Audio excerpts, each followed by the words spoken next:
It's literally a drug. It's It has the same effect as. literally a drug. So it's like the perfect storm, right? When you get it, then you're like, I gotta do it again, and I gotta do it again, and I gotta do 10 it years again. later, you're like, Yes. I need a break. I need a breather after this conversation.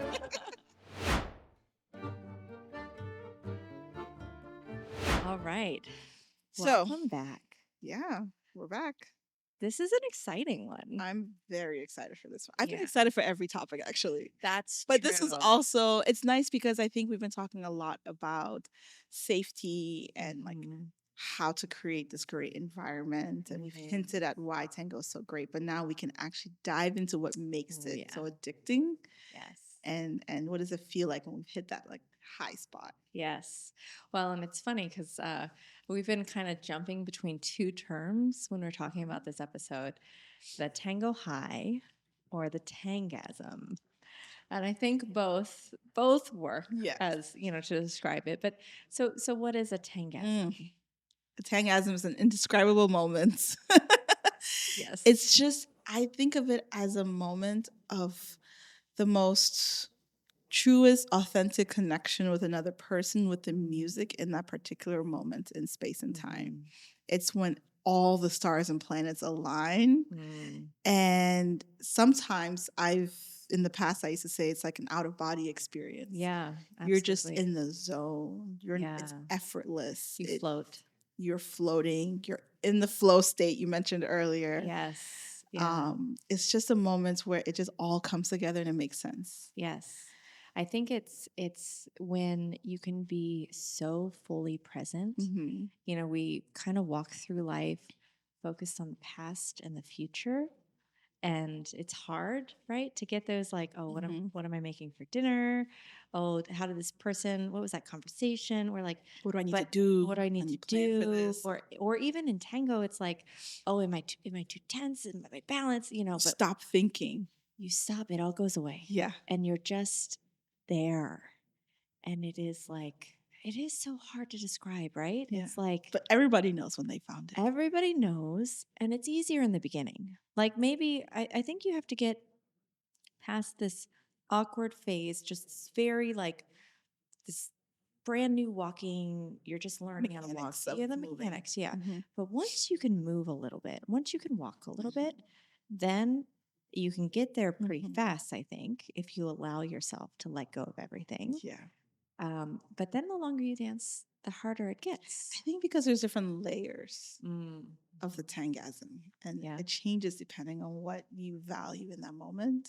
Yes, that's true. Yeah. I think there's at least for me in the beginning, it was the music and like it was purely musicality. When I could, if the leader was moving in such a way that I could hit all the perfect notes in sync and it felt great, I was like, oh my goodness, I'm in heaven. Yeah. And then slowly it became about the embrace. And it was like, oof, even if we don't hit all the notes, but if I can just sink into this embrace, it's amazing. And then it became a thing of like, a little bit technique, but more so like the smoothness and effortlessness of the movement, even when you're doing very dynamic things. And now for me, it's when all of those things are there, then I can feel it. Yeah. Which is probably why it's getting harder and harder because it's hard for all of those things to be aligned. Yes. And I think it also has to do with expectations. I think that when we go into it, we're less exposed, right? Maybe we haven't formed strong opinions about dance or styles of tango, preferences. Yeah, we don't have those preferences yet. So we don't have expectations. And so studies say that happiness is when the reality exceeds your expectations. So if your expectations are really low, you can get there quickly. But then the more you learn, the more you learn, the more you learn, the higher the expectations start to creep up. And then it just becomes harder to hit that. I do think I think that the tangasm or the tango high is sustained joy. I really think that when we're looking for like awe-inspiring moments, like when you walk to the top of a mountain or you hike to the top of a mountain and you see a sunset or a sunrise that inspires awe, I think it's the same feeling, actually, when you really get that beautiful tango high. If that's the case, then I also experience it watching certain people perform. There's a reason for that. Tell me. Okay. So when we're watching someone perform, our brain has mirror neurons. It actually has a whole mirror system. This is the reason when somebody comes in a bad mood, it's contagious, right? The same thing when you smile at somebody authentically, they can tell. And reflexively, they actually mimic that behavior back to you. So when we watch other people doing something and watch them experiencing joy, our brains mirror that. And that's so powerful. It's amazing, especially like I remember watching Chicho and Juana in like the 5th song. Oh, and if you can just watch them and put the phone down, watch them. Yeah. You can have this incredible feeling because you get to feel a little bit of what they're experiencing in that moment.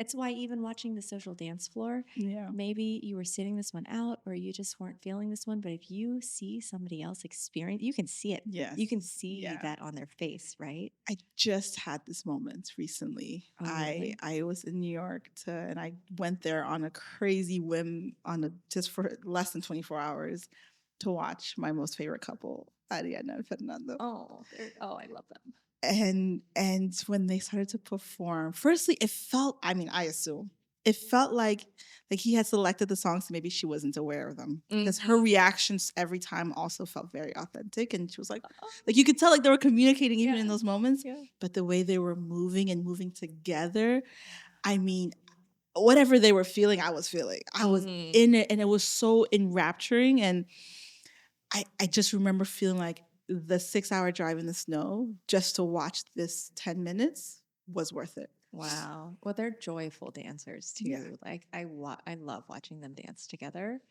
I think it's interesting because this phenomenon that we're talking about, like when you see them, when you get to experience it, or even when you're dancing yourself, like there's such a barrage of chemicals happening that we're just not aware of that deepen our connection and deepen like our presence and our mindfulness in that moment.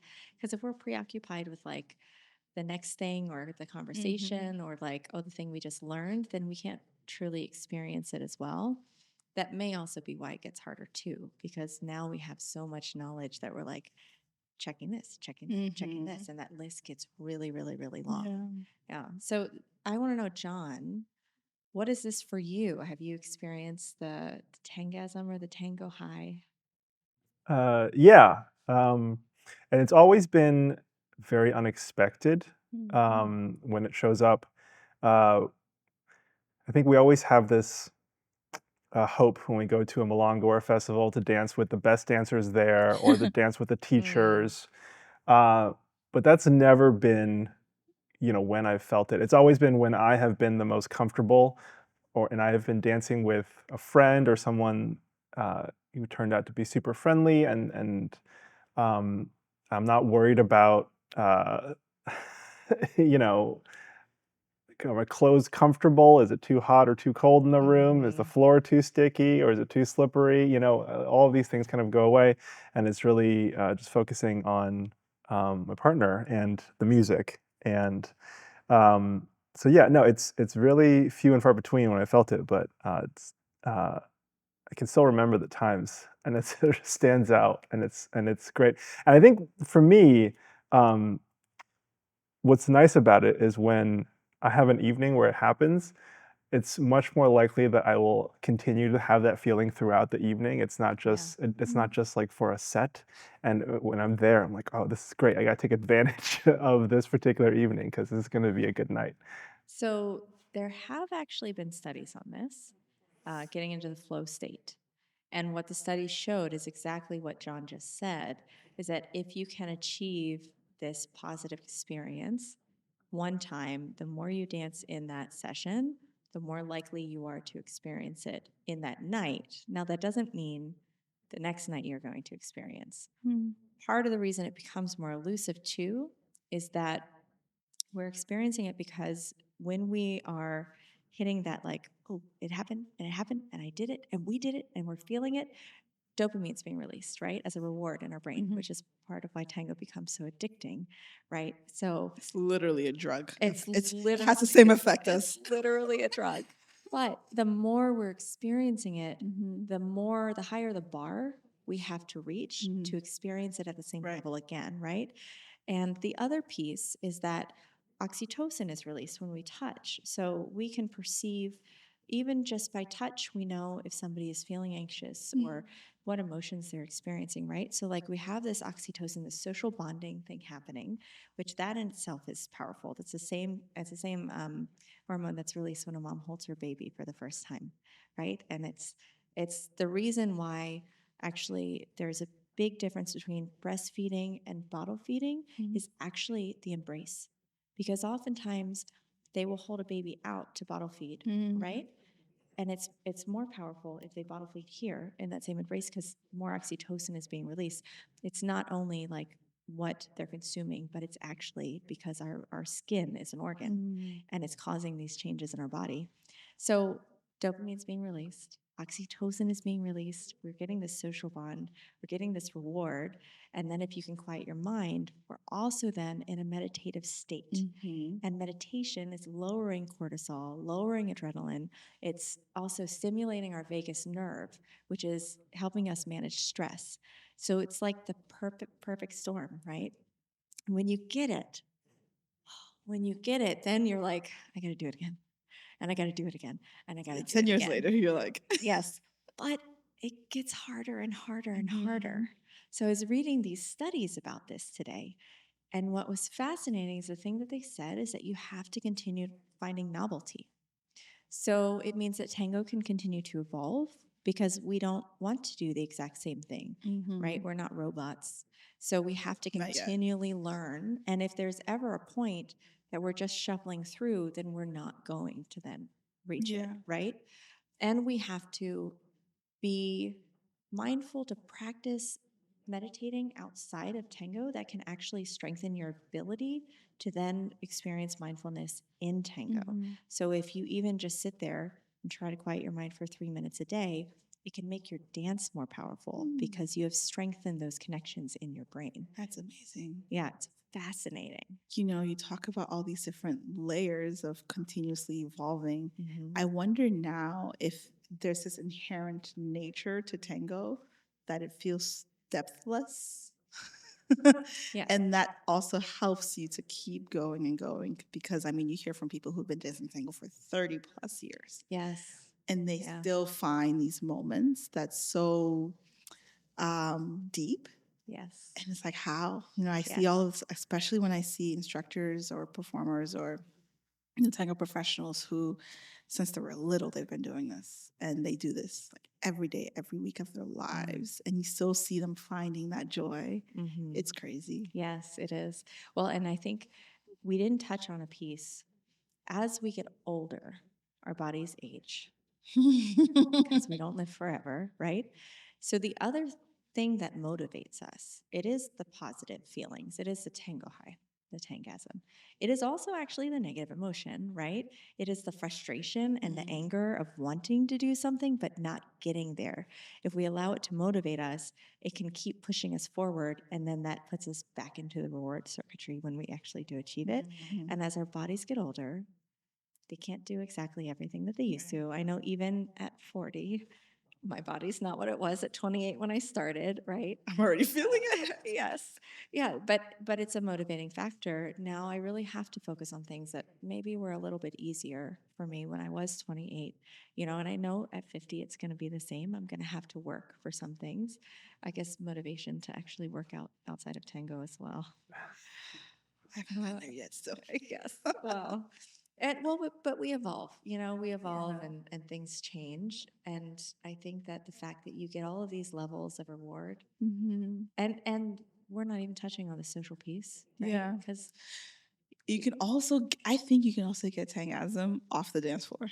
Oh, tell me more. Yes. It's that feeling when you go to the marathon. I always say marathon because that's usually the spaces that I'm socializing with a lot of my very close friends, mostly because we live from all around the country. So the marathon will be the space to do that. And it's the moments where Maybe you're just like sitting next to your friend watching the dance floor in some sort of deep connection, or just like holding each other or hugging them off the dance floor.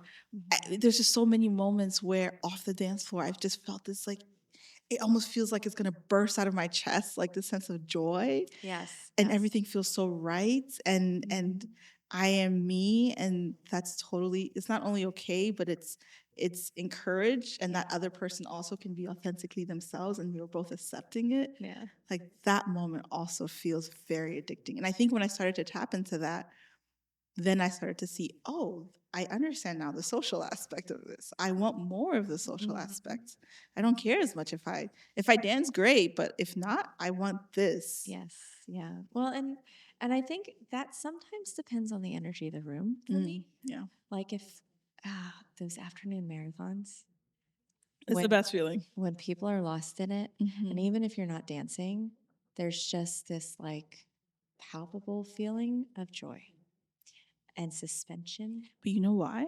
Why? I mean, I don't know scientifically why. You probably know scientifically why. But I feel like it's because we are most relaxed in the afternoons. Sure. We're most judgment-free in the afternoons. We're most talkative and social in the afternoons as well. Yeah. And I think there's like the lighting component to it. Typically the afternoon is brighter, but sometimes it's a little bit warmer too. Yeah, that's true. And you can see more of what's happening. So you're also other people's joy, you're mirroring, and it's feeding back into your joy as well. So it's like the whole room is just feeding into itself. Oh, yeah. I love that feeling. And I mean, that's why I love even the afternoon milongas as well. You know, I would love to have one, although we have a dark space here, so I don't know that it's conducive to the afternoon. Maybe we'll try someday and see. But there's nothing like it, right? It's so beautiful. I remember, like, I feel like my first year at Pablo's, because everybody was so friendly, and I was experiencing this thing, and I just some nights I was practicing, but I would just dance the entire night. I was just lost in this like meditative state and feeling this joy that I hadn't felt in a long time, and it's a blur of just that emotion. That's all I can see in that whole period of my life is like the joy that I felt dancing at Pablo's, like truly. So I hope that other people get to experience this as well. I want to know about people's experiences, though. I want people to share with us. So comment with your tangasm experience. John, do you have you talked about how it got harder. Did you talk about your best moment? So what stands out in my mind, there's actually two moments to me that I really remember. One was I was dancing with another guy at a milonga, and we were switching back and forth between leading and following for probably, I don't know, this must have been like 3 or 4 tandas. And I'm sure it pissed off every single follower in the room. Yeah, probably did. But I remember we were just having so much fun doing it, and it was, it was a great time. It was for sure a great time, and it was like really unexpected. We didn't really go into a milonga thinking that was going to happen, but I think because I was dancing with another leader, there was no expectation of really anything, and we're kind of just going with it, and it just felt really, really great. The other time I was dancing with one of my best tango friends now, and I just basically was getting to know her, and we went to a milonga, and it was a really quiet night, and we ended up just dancing with each other for a large percentage of it, and it was just I don't know, it just ended up being tons of fun. It was like really relaxed, and I was really happy. I was meeting new people. I felt like my scene had been pretty stagnant at that time, so just meeting new people was a joyful thing. And so yeah, like these really unexpected moments. So the one thing I did want to, I'm curious what you guys think, and maybe this is sort of an unpopular opinion. So for me, I think a lot of, I'm like pretty self-conscious of a person, so I'm kind of always like, there's a lot of like, I overthink a lot of things. I do find that maybe not necessarily getting to tangasm, but if I'm feeling some strong emotion going into dancing, I feel like I dance better. It's like if I'm angry and I go into dancing, it's like okay, maybe I just don't care about all these things that maybe like I'm sometimes, get hung up on, and then I feel like I'm can express myself Oh. I better. wonder if having a strong emotion is mimicking. It's like a different type. So we talked about thinking less. And so even if you have a strong emotion, you're probably thinking less Yes. about the actual Yes. steps, You're experiencing. and you're feeling more. And I think Yeah. it's part of that thinking less and feeling more that I think feeds into so. it. I think the music is very nostalgic, right? The music elicits emotion, which I think is a draw for a lot of people. I don't know that I've danced when I felt angry per se, but there was a moment that is really vivid that there was a dancer and I could tell that they were overcome with emotion. And I watched this person dancing with, there were two friends of mine, and I could feel it. I didn't know what had happened, but I just knew like every fiber of that person's body was feeling this emotion. And I later found out that yes, like they had just received terrible news and they were dancing it out, right? I felt that. And I think that definitely there were nights where I don't know, I'd gone through a breakup or like I'd had a bad date or I was just feeling sad about something. Those nights I definitely got to this tango, like this catharsis very quickly. Or if I watch somebody else, you can tell when they're feeling that emotion and they're really tapping into like that innate sadness that tango has that is so beautiful, but it's like there is so much sadness in it. Definitely. What I know of emotion is that you can't not feel emotion. Like that's something that we are not capable of. Emotion is just a biological response in our brain. I've learned this from our many hours in therapy and like group therapy that we've gone through.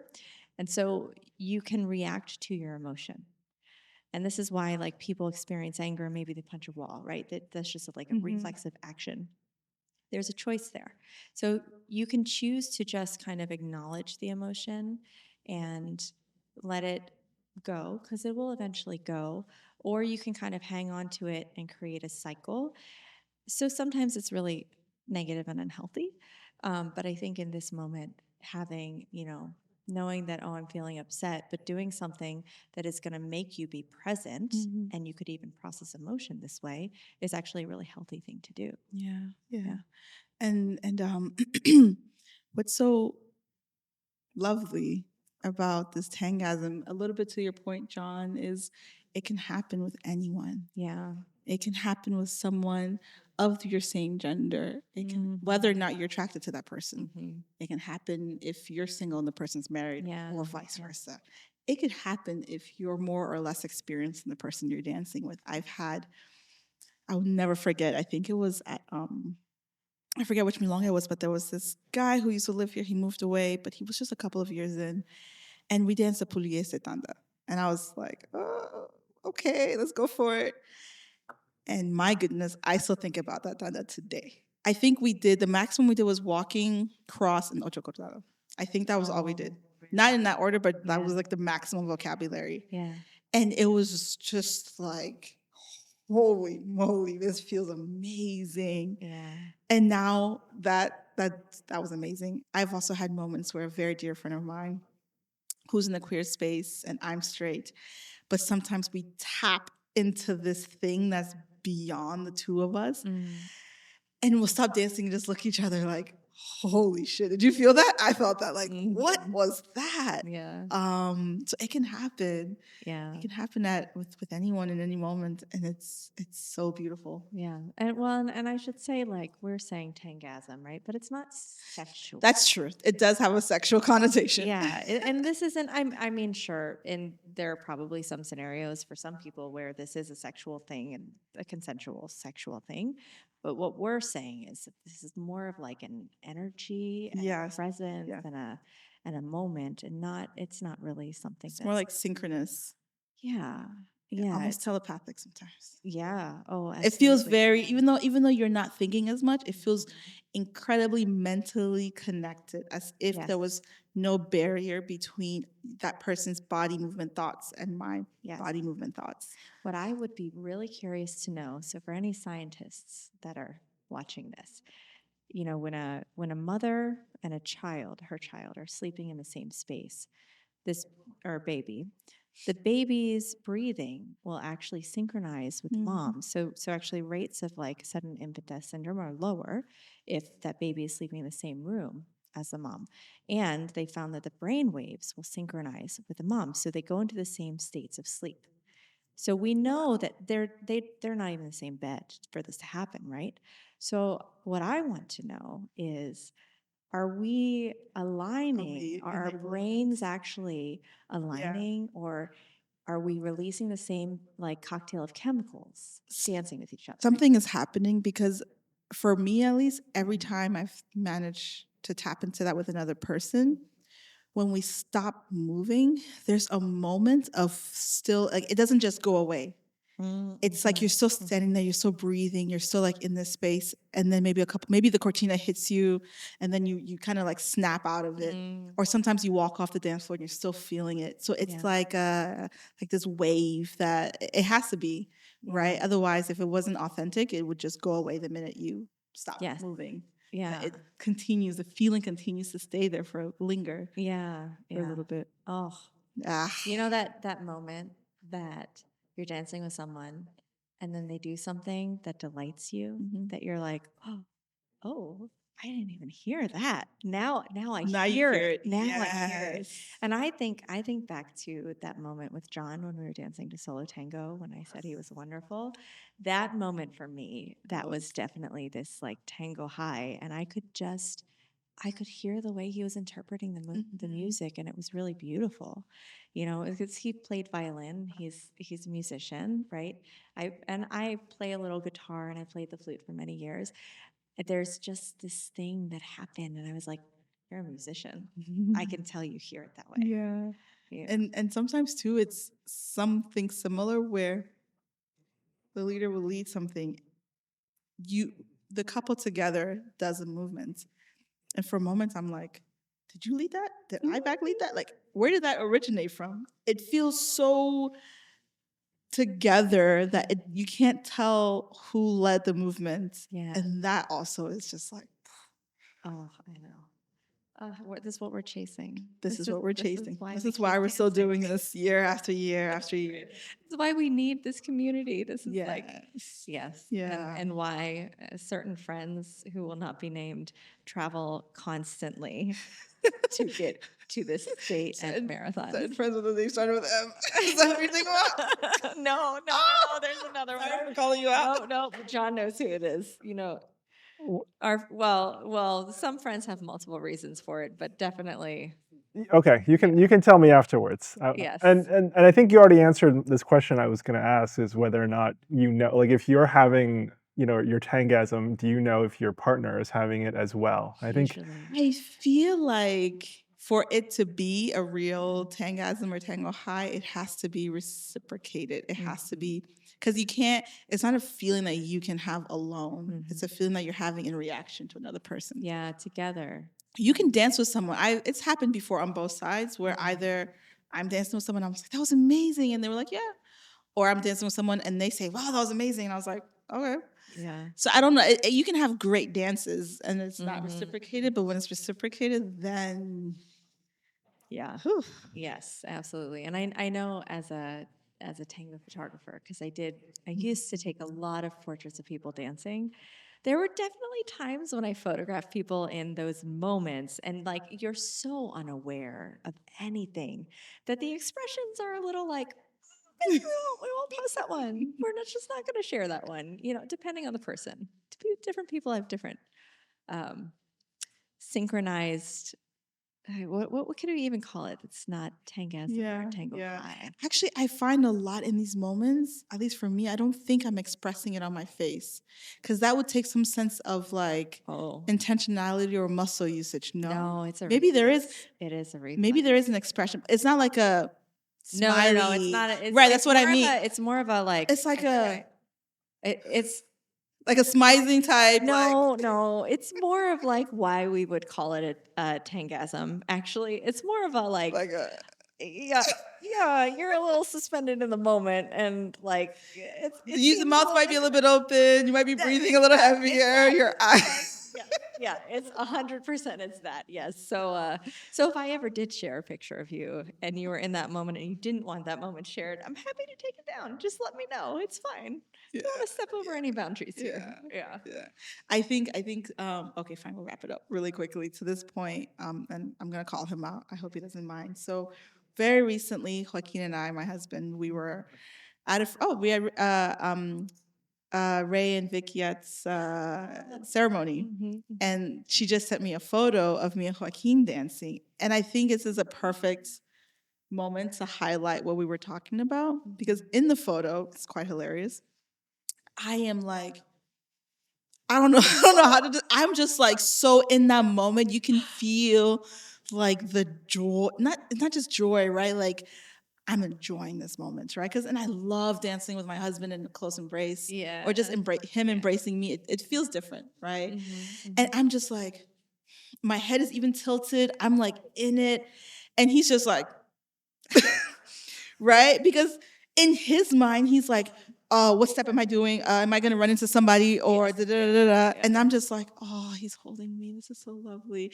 And so it's like, it's underscoring the idea for this thing to happen is like this mind release. You can't be thinking about what's happening right now. Sorry, what I mean is you can't be thinking about all of the things that need to come together. Yes. You're just, or like, is my posture good? Is my, Yes. Or like, do my shoes fit?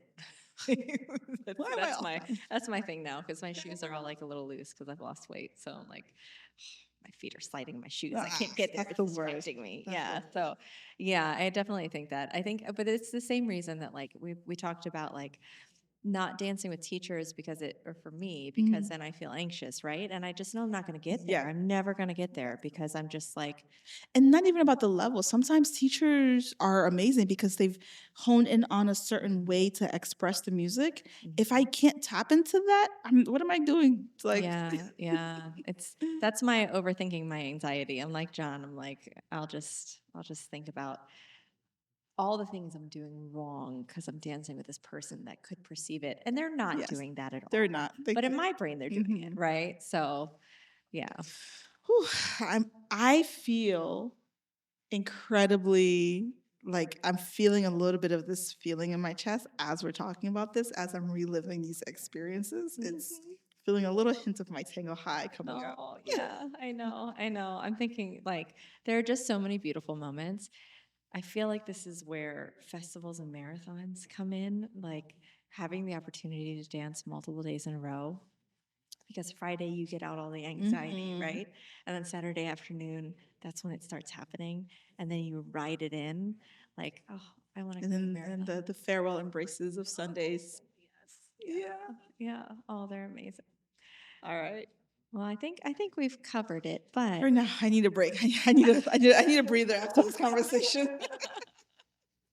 Just a little nap or something, Yeah, absolutely. So, but I want to hear about other people's experience. I want to hear about the best dance that anybody has ever had. So maybe share it in the comments. Let us know, or if there's something you want us to talk about, then send us a message or drop a comment. Let us live through your moments. Yes, absolutely. All right, so we'll see you on the next one. Until next time. Bye. Thanks for tuning in to Staying Grounded. If you enjoyed this episode, please subscribe and spread the word. We'll catch you next time.